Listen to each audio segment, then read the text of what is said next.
1067 metre উঁচুতে মহাদেব পাহাড় তথা হিমালয়ের থেকেও প্রাচীন সাতপুরা পর্বতমালার 5 পাহাড়ের সমাহারে নর্মদা নদীর দক্ষিণে চিরসবুজে ছাওয়া মধ্যপ্রদেশের একমাত্র পাহাড়ি শহর পাঁচমারি।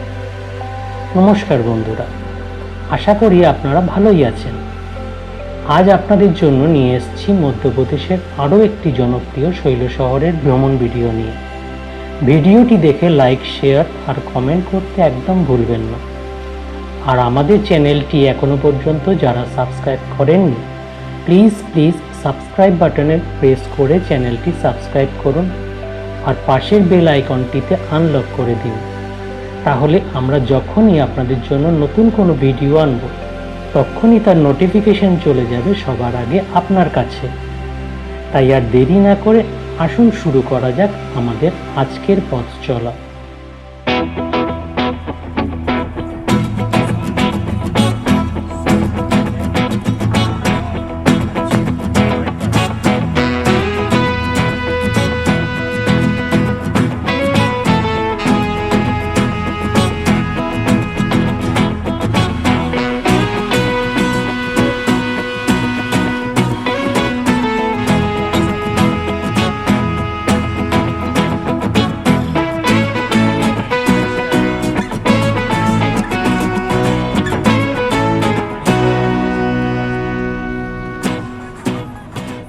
1857-তে সিপাই বিদ্রোহের সময় ক্যাপ্টেন ফোরসাইথ আবিষ্কার করেন সালে ছাওয়া পাঁচমারিকে। 1862-তে ব্রিটিশের হাতে মিলিটারি স্যানিটোরিয়াম আর হিল রিসর্ট রূপে গড়ে ওঠে এই পাঁচমারি। পুরাতাত্ত্বিক সৌন্দর্যের ভাণ্ডারও এই পাঁচমারি।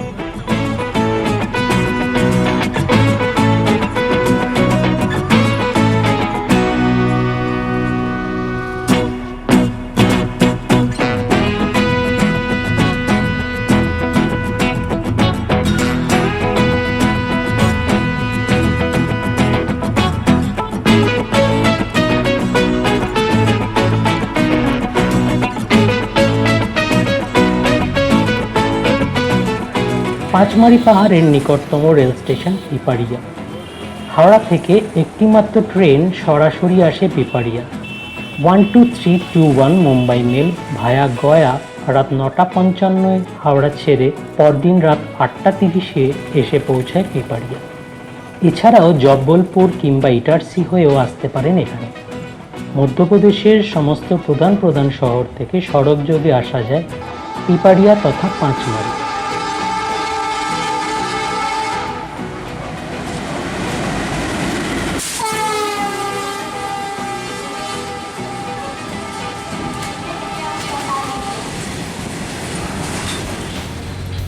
পিপারিয়া থেকে 47 কিলোমিটারের প্রথমার্ধটা সমতলে, দ্বিতীয়ার্ধটা পাহাড়ি মাখন মসৃণ পথ পাড়ি দিয়ে পৌঁছানো যায় পাঁচমারিতে। রিজার্ভ গাড়ি ছাড়াও ঘন্টায় বাস পাবেন পাঁচমারির জন্য। যারা কলকাতা থেকে সরাসরি মুম্বাই মেলে যাবেন তাদের উচিত হবে সেই রাত্রিটা পিপারিয়ায় কাটানো। রাত্রি যাপনের জন্য হোটেল পেয়ে যাবেন, রেলের রিটায়ারিং রুমেও কাটাতে পারেন রাত্রিটা। তবে আগে থেকে গাড়ি বুক করা থাকলে পিপারিয়ায় রাত কাটানোর দরকার নেই, সেই রাতেই পাড়ি দিন পাঁচমারি।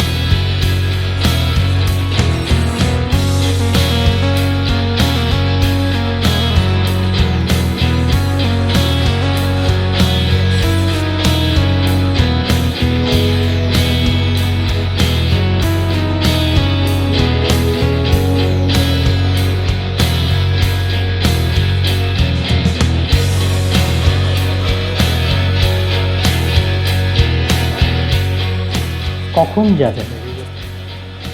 অক্টোবর থেকে জুন মাস পর্যন্ত আসা যায় পাঁচমারি। ডিসেম্বর জানুয়ারিতে শীত একটু বেশি হলেও নভেম্বর, ফেব্রুয়ারি আর মার্চ এই মাসে হালকা উলেন পোশাকই যথেষ্ট। তবে কেউ বর্ষায় আসতে চাইলেও আসতে পারেন, প্রতিটা ঝর্ণাই তখন ভরা যৌবন প্রাপ্ত। এছাড়াও সে সময় পাহাড় আর জঙ্গলের যা রূপ, আমার বিশ্বাস আপনি তার রূপে পাগল হবেনই। পাঁচমারি শহরটা খুব বড় নয়, 5 কিলোমিটারের মধ্যেই বেষ্টিত। বাস স্ট্যান্ড ঘিরে বাজার এলাকাতেই রয়েছে ছোট বড় নানান মানের হোটেল, হলিডে হোম, তাদের ভাড়া মোটামুটি 1000 টাকা থেকে 8000 টাকার মধ্যে। তবে সিজন হিসেবে ট্যারিফের তারতম্য একটু ঘটতে পারে। খাবার দাবারের জন্য প্রচুর রেস্টুরেন্ট বা ধাবা পেয়ে যাবেন, যদিও অধিকাংশ হোটেলেই নিজস্ব খাবার ব্যবস্থা রয়েছে। কলকাতার তুলনায় খাবারের দাম তুলনামূলক একটু বেশি, তাই বাজেটের হিসেবটা সেইভাবেই তৈরি করবেন। এবার আসুন জানা যাক কিভাবে ঘুরবেন। এখানকার স্পটগুলো পুরো ঘুরে দেখতে মোটামুটি 4-5 দিন সময় দিলেই ভালো। খুব অসুবিধা হলে অন্তত দিন 3 আপনাকে দিতেই হবে। বিভিন্ন স্পটগুলো ঘোরার জন্য জিপসি পাবেন। একটা জিপসিতে 4 থেকে 6 জন বসতে পারে। ভাড়া দৈনিক 1450 টাকা, আর জঙ্গলের এন্ট্রি ফি 1100 টাকা আলাদা। যেদিন ভিউ পয়েন্ট আর গুহা দেখবেন সেদিন কোনো জঙ্গলের পারমিটের প্রয়োজন নেই, অর্থাৎ এন্ট্রি ফি আপনাদের প্রতিদিন লাগবে না। তাই একটু হিসেব করে ঘুরলে আপনার খরচ খানিকটা কমবে।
বাস স্ট্যান্ড থেকে কিমি 2 গেলেই পাহাড় আর জঙ্গলে ঘেরা থমথমে পরিবেশের মধ্যে গুহা মন্দির জটাশঙ্কর।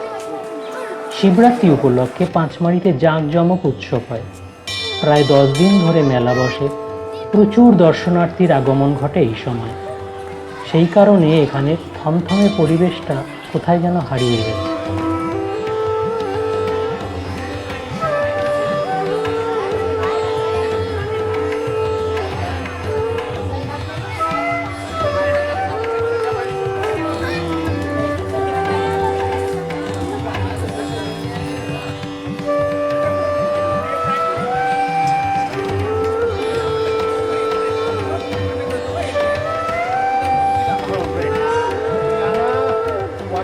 প্রায় 100 ফুট নিচে নেমে প্রাকৃতিকভাবে তৈরি পাথরের দেবতা মহাদেব। জল ছুঁয়ে পাথরের স্ট্যালাগমাইট সৃষ্টি হয়েছে, আর তার জটারূপ নিয়েছে তাই জটাশঙ্কর। ভেতরে ক্যামেরা অ্যালাউ নয় বলে গর্ভগৃহের ছবি দেখানো গেল না।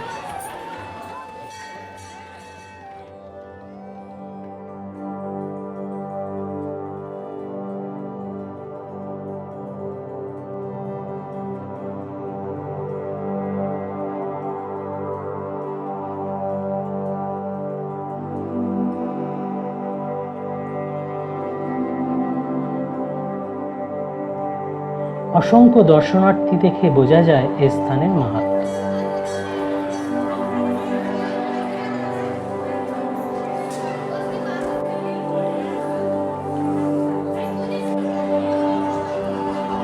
অতিভক্ত শ্রদ্ধালু দর্শনার্থীদের কেউ কেউ পবিত্র কুণ্ডের জলে স্নান করেন এখানে।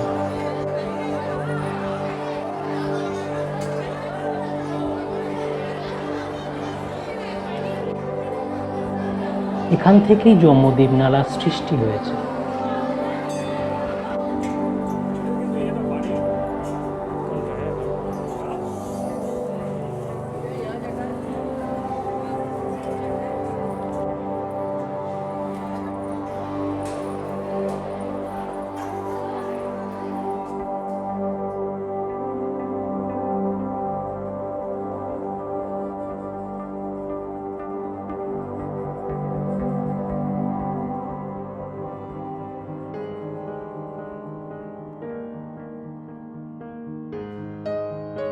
তিনশো ফুটেরও বেশি গভীর গিরিখাতের মধ্যে দিয়ে বয়ে চলেছে ঝোড়া। যদিও গভীর ঝোপ আর জঙ্গলের কারণে তা দেখা প্রায় অসম্ভব। তবে নাকি একটি নুড়ি ফেলার প্রায় 7 সেকেন্ড পর তার আওয়াজ পাওয়া যায়। যদিও সে পরীক্ষা করে আমাদের দেখা হয়নি, তবে কিংবদন্তি রয়েছে এ জায়গার। শোনা যায় সাপের ভয়ে ভক্ত আসা বন্ধ হয়ে গেলে মহাদেব ভীষণ রুষ্ট হন আর ত্রিশূল ছুঁড়ে সাপকে বিদ্ধ করেন এই পাহাড়ে। শিবের ক্রোধের আগুনে হ্রদের জল শুকিয়ে রূপ নেয় রেকাবি মানে হাঁড়ির মতন, তাই এই জায়গার নাম হান্ডিখো।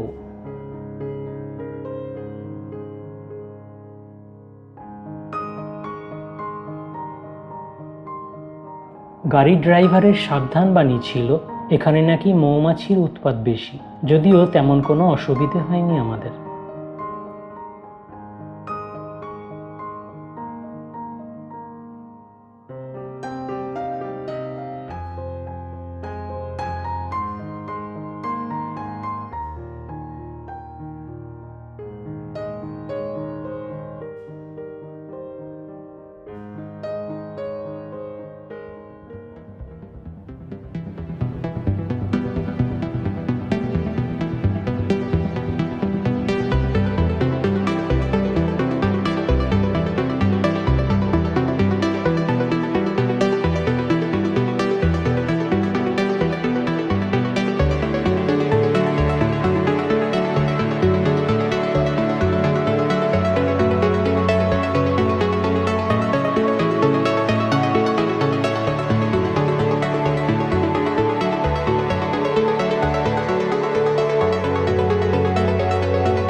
1857-তে ক্যাপ্টেন ফোরসাইথ নাকি এখান থেকে পাঁচমারি পাহাড়ের নৈসর্গিক শোভা দেখতেন।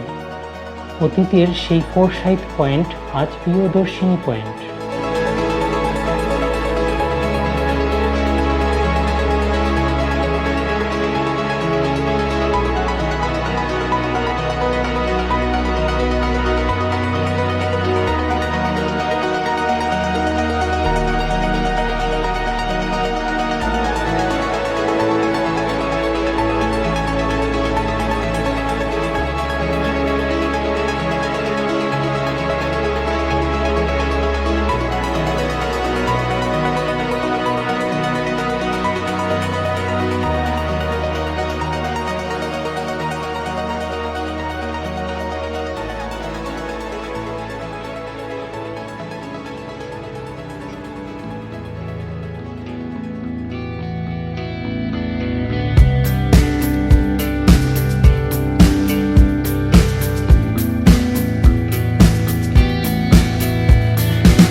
শহর থেকে 12 কিলোমিটার দূরে মহাদেব পর্বতের মহাদেব গুহায় রয়েছে বড় মহাদেবের মন্দির।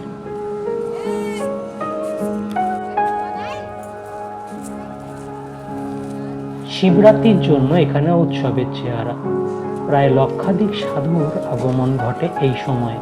যদিও শিবরাত্রি তখনও কিছুদিন বাকি ছিল, তাই তেমন ভিড়ের মুখে পড়তে হয়নি আমাদের।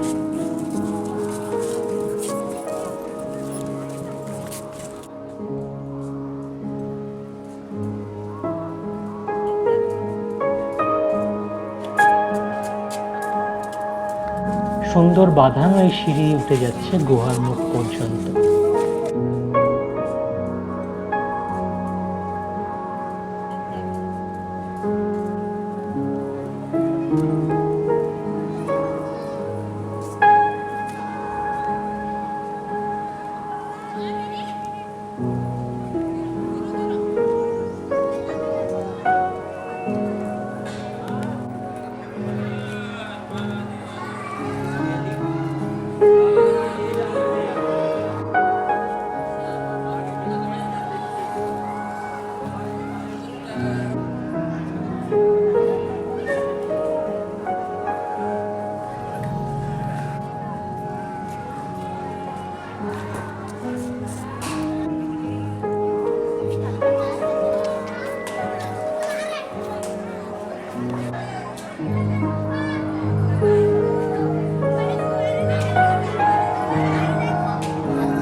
বড় মহাদেব থেকে পায়ে পায়ে কিছুটা গিয়ে পাহাড়ের ফাটলের মাঝে অন্ধকারাচ্ছন্ন গুহায় গুপ্ত মহাদেব। প্রায় 50 ফুট ভিতরে অন্ধকারের মোমবাতির আলোয় রয়েছেন দেবতা শিব। ভিতরের রাস্তা এতই সংকীর্ণ যে একসঙ্গে দুজনের বেশি যাওয়া অসম্ভব, সেই কারণে লাইনও পড়ে বেশি। শোনা যায় ভস্মাসুরের হাত থেকে পালিয়ে প্রাণ বাঁচাতে মহাদেব এই গুহায় এসে লুকান, তাই গুপ্ত মহাদেব।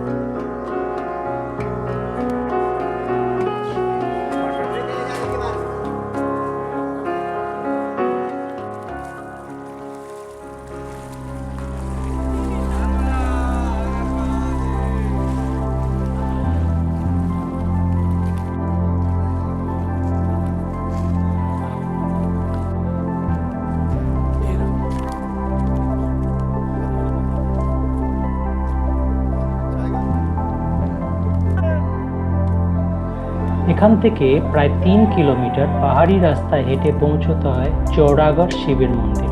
কিছুটা সকাল সকাল যাত্রা করলে তবেই তাড়াতাড়ি ফিরে আসা যায়।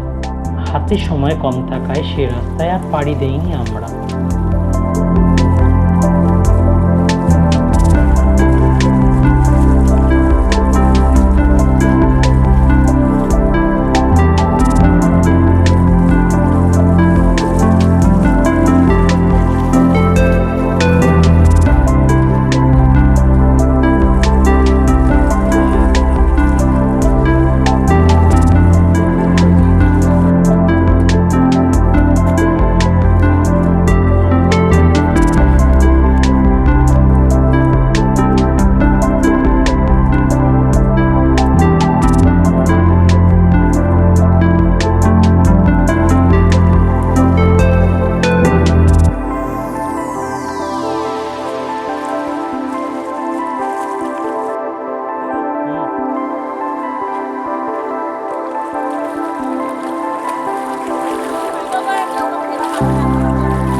শহরের বুকেই রয়েছে পাঁচমারি লেক।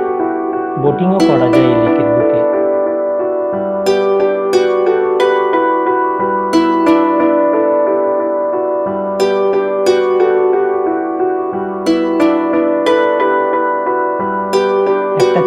পার্ক রয়েছে ঝিলেরই পাশে।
দিনের ঘোরাটা শেষ করলাম রাজেন্দ্রগিরি থেকে সূর্যাস্ত দেখে। ভারতের প্রথম রাষ্ট্রপতি ডক্টর রাজেন্দ্র প্রসাদের নাম অনুসারে এই পাহাড়ের নাম হয় রাজেন্দ্র পাহাড়। সুন্দর করে সাজানো গোছানো ভিউ পয়েন্ট।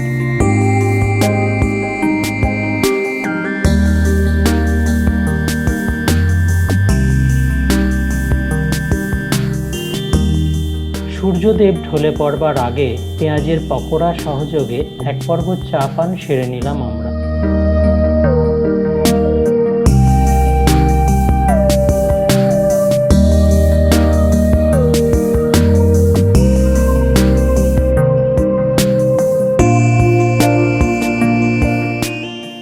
আজকের ঘোরার পালা এখানেই শেষ করলাম।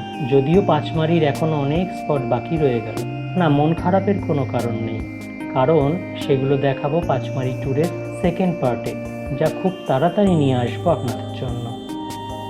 আজকের পর্ব কেমন লাগলো কমেন্ট করে অবশ্যই জানান।